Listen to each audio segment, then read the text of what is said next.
பல லட்ச ரூபாய் செலவு பண்ணி நம்ம கன்ஸ்ட்ரக்ஷன் அண்ட் இன்டீரியர் பண்ணியிருப்போம். ஆனால் எல்லார் வீட்லேயும் இந்த கரையான்ஸ் வந்து டார்ச்சர் பண்ண ஸ்டார்ட் பண்ணியிருக்கோம். இதை எப்படி சார்ட் அவுட் பண்ணலான்ட்டு இந்த வீடியோவில் நான் சொல்கிறேன். மறக்காமல் இந்த வீடியோ சேவ் பண்ணிக்கோங்க. ஒருவேளை நீங்கள் கன்ஸ்ட்ரக்ஷன் அண்ட் இன்டீரியர் எல்லாமே கம்ப்ளீட் பண்ணிட்டீங்கன்னா நீங்கள் ஒரு வாட்டி பெஸ்ட் கண்ட்ரோலர் பண்ணிக்கோங்க. அது பண்ணிங்கன்னா உங்களுக்கு அப்ராக்சிமேட்டாக 2 to 3 days வரைக்கும் உங்களுக்கு அந்த கரையான் இஷ்யூ சுத்தமாக இருக்காது. நான் ஏன் இந்த மெட்டீரியல் சொன்னேன்னா, நம்ம அதிகமாக எங்கே தண்ணி யூஸ் பண்ணுமோ அந்த இடத்துல தான் இந்த கரையான்ஸ் வந்து அதிகமாக நமக்கு வரும்.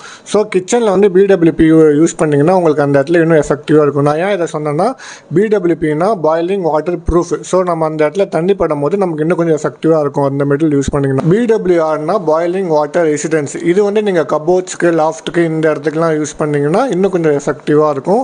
அண்ட் தென் இந்த ரெண்டும் இல்லாமல் வேற ஒரு மெட்டீரியல் இருக்குது, HDHMR மெட்டீரியல் ஒன்று இருக்குது. அது யூஸ் பண்ணிங்கன்னா இன்னும் கொஞ்சம் எஃபெக்டிவாக இருக்கும். ஸோ நீங்கள் ட்ரை பண்ணி பாருங்கள். இந்த இன்ஃபர்மேஷன் உங்களுக்கு யூஸ்ஃபுல்லாக இருந்துச்சுன்னா என்னோடய வீடியோவை லைக் பண்ணுங்கள். யாருக்கெல்லாம் ஷேர் பண்ணணுமோ இந்த வீடியோ ஷேர் பண்ணிக்கோங்க. இந்த மாதிரி மோர் இன்டீரியர் ரிலேட்டட் விஷயமா தெரிஞ்சுக்கணும்னு ஆசைப்பட்டீங்கன்னா என்னோட பேஜை மறக்காமல் ஃபாலோ பண்ணிக்கோங்க.